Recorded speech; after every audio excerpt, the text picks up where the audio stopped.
Hello everyone. We've put this education together as an introduction to documentation on our stroke patients with Epic. We understand that workflow will change and evolve as our Epic product continues to be modified and tailored to fit our needs. But this is a cursory overview hitting the essentials of stroke documentation to ensure patient safety and accurate charting. Please don't hesitate to reach out to Pat Victor and/or myself, Sarah Lee Kim, with any questions or recommendations. We're always open to ideas on how to support the nurse in improving the care of our stroke patients.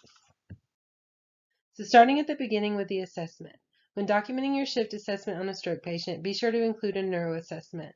Once the neuro system is selected, you'll want to add all elements of the assessment to the flow sheet, with the exception of the orthotic device.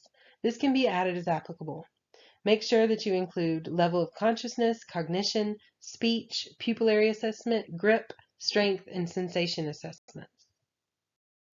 Documenting a neurocheck every 4 hours is mandatory for all patients admitted under the stroke order set. The components of the neurocheck must include motor strength, pupillary assessment, and level of consciousness.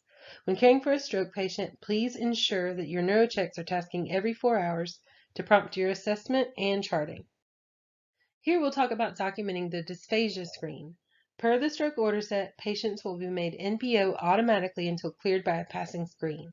If your patient passes their dysphagia screen, be sure to review the nutrition status and update it as appropriate per the provider order. The dysphagia screen should populate in your tasks upon admission. Once selected, you'll evaluate if your patient has exhibited any of the listed contraindications. Some common contraindications you may see are facial droop and/or dysarthria, but be sure to look for the others listed, including a weak cough or a gurgly voice, etc. If any of these are present, the patient automatically fails their screen. If your patient fails the dysphagia screen, keep the patient NPO. Be sure to click Accept and Done to complete your documentation. If, however, your patient does not exhibit any contraindications, choose None Identified and move on to the next steps, the 5 ml and the 90 ml water test. If at any point the patient experiences difficulty swallowing, throat clearing, coughing, gurgling, or drooling, etc., the response should be indicated in the documentation and the patient fails the dysphagia screen. Again, if the patient fails the screen, they are kept NPO, including medication, until seen by speech therapy. Be sure to notify the provider for a failed dysphagia screen so that alternative routes for medication administration can be ordered if needed. In the event that a dysphagia screen is not tasked for your stroke admission patient, the results of previous screens and documentation for your screen can be accessed under the flow sheets and in the screenings tabs as shown. You'll need to scroll all the way to the bottom to find the dysphagia screen, and then you just document as appropriate. Documentation of VTE prophylaxis is also necessary for stroke patients.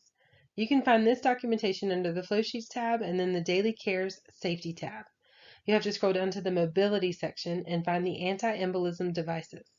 Be sure to indicate that sequential compression devices are applied bilaterally and below the knee. Keep in mind that stockings do not satisfy the stroke core measures. Okay, here's how to start documenting your care plan. Once you've navigated to the Care Plan tab, you'll need to click Manage Plan and Document Progress, and then Add Care Plan. From there, you'll search Stroke and then select ischemic or hemorrhagic stroke as appropriate. Look through the interventions offered and select the ones that apply to your patient. Don't forget to click Accept to finalize your documentation. Once you reach this screen, complete the fields for the expected date the intervention will be met. Indicate if the patient is not progressing, or if the goal has been met. Then click Complete. Look for and click the Next at the bottom of the form. This is the next screen you'll see for care plan documentation. The example listed explains in the note that the patient is concerned about having trouble with their memory. You can enter information specific to your patient's progress here as well. In the Care Plan Overview tab, you can view both the Care Plan Progress Log and the Care Plan Event Log. These tools can help you to see how the patient has progressed during their visit.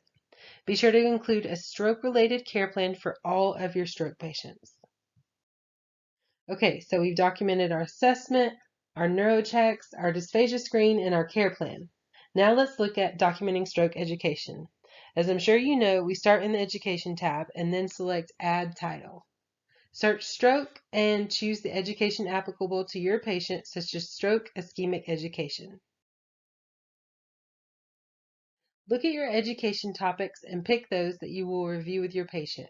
Once selected, you'll see the content for the topics you've chosen in the column to the right. Don't forget to click Accept. You've educated your patient all about ischemic stroke. Now you just need to document it. Select each topic on which you've provided education to your patient and click Document in the lower right corner of the form. Now, document the details of the education, including whom was taught, their readiness, the method, and the response. To complete documentation of the education, click File and Resolve. Choose Education Complete as the reason for resolving the education, and then click Resolve again.